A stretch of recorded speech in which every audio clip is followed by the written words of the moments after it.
This is Wild Chronicles. I'm Boyd Matson.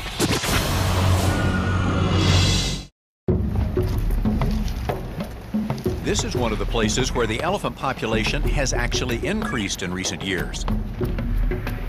The herds are benefiting from Botswana's decision to set aside more than 35% of their country as either national parks, game reserves, or wildlife management areas.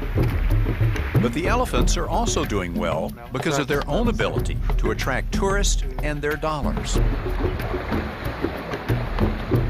Elephant-backed safaris are something travelers are more likely to encounter in Asia than Africa. Botswana's Abu Camp is one of the few exceptions to that rule. Here people have the kind of unique access they could never have with a wild elephant. It gives you a new appreciation for these powerful animals when you're moving alongside them in a small, unstable dugout canoe. Or walking beside them in the bush. It can be a transformational encounter in the view of National Geographic Explorer in Residence, Beverly Joubert. In one way, I think it's very special. It's for anybody to be able to have those moments. It really is almost a spiritual time to be that close to an animal and to be accepted by an animal. However, it doesn't require an Abu Camp type of encounter to become an advocate for elephants. Just watching them go about their normal routine in the wild will do the trick. These elephants kicking. The emotional connection between people and wildlife has generated a major conservation commitment in Botswana. But the establishment of protected areas for elephants has also raised an unexpected problem. These massive creatures can bulldoze a forest, turning it into a grassland trying to satisfy their insatiable appetites. Elephants have been blamed for driving the rhinos off their range in the competition for food.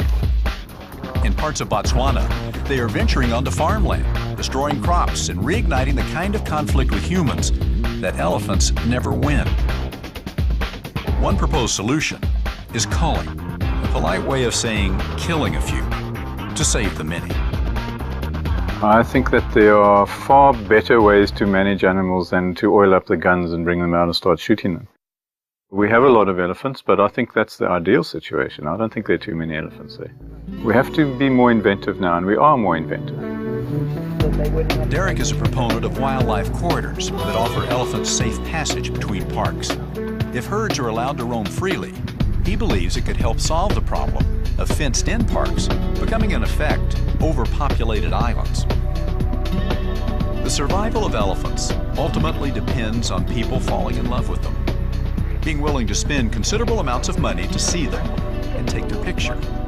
And for that to happen, all it takes is one magical afternoon like this.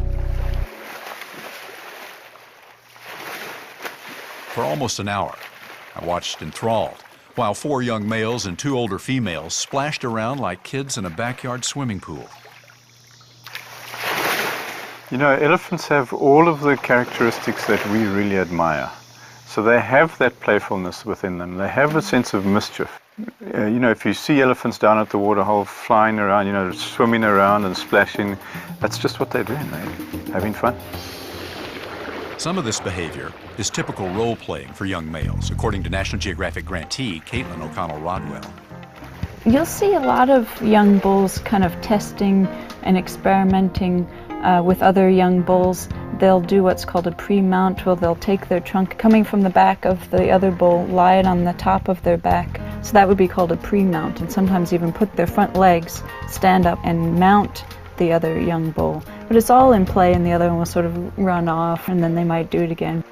And they will just lie in the water and let their trunk be as floppy as it possibly can be, and just sort of flop it around and flop their whole bodies and their head, and they'll spar.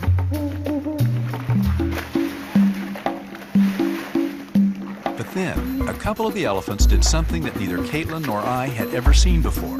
They sat upright and began slapping the water with their front legs and splashing themselves.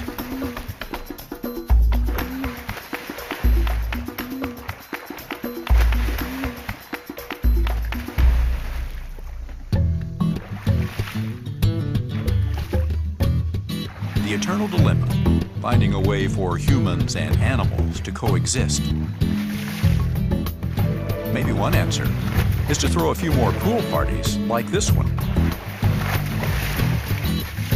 Who wouldn't want to be neighbors with these guys?